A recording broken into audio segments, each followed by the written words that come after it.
Do you feel like the Bible should come with more of a disclaimer or something like that? Like I think about, I mean, there's old like Disney and Looney Tunes cartoons, right? Where there's like cartoons who are in blackface, and those have just been deleted, but people will upload them to YouTube and stuff like that. And then you have like the movie Gone with the Wind is a classic of cinema, but it has this outdated view of slavery. So like HBO puts this giant disclaimer at the front of the movie, and it's a big controversy. I don't, do you feel like the Bible could use something like that? Because people like to say the Bible is a perfect book. There's nothing wrong with it, but also like seems to be okay with slavery and genocide and have some other issues. Do you have any opinions on that? Yes, I strongly think it'd be better with that. And I think there are way too many Christians who would literally kill or die over that issue and would never allow it to happen.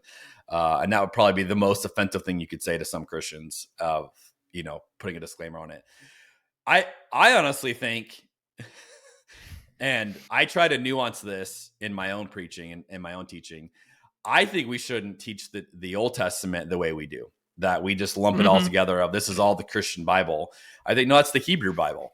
And this set up what became the Christian Bible, which is, what we know as the New Testament. But even then, it's just way messier. I think like you dive into this stuff, and the Forgotten Creed is a great illustration.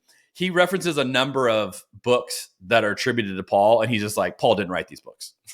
It's like, and he talks about that people tried to hijack the person of Paul because Paul had such a notoriety about him that even after he died, people started writing things and claiming to be written by Paul to levy his influence. And now today we think Paul was, all these things. And his argument was like, Paul never wrote that. Like that's someone else later. And he's a scholar, so he's getting into why he doesn't think it's Paul. Yeah, I think the way most Christians read the Bible is problematic. And I think, and I wrote a blog post about this recently, like one of the best things you could do is to go to seminary and realize how complicated all of this stuff is. And it would be the thing that you'd go, oh, my sense of certainty that I have that I'm 100% right, and this is the only way to view it, is kind of laughable considering how much the Christian tradition has viewed this. But instead, we have pastors who want to argue anytime someone, offers any other point of view and like call them a heretic and say you shouldn't be able to preach that view. And that comes from the way they read the Bible. And yeah, it's incredibly problematic.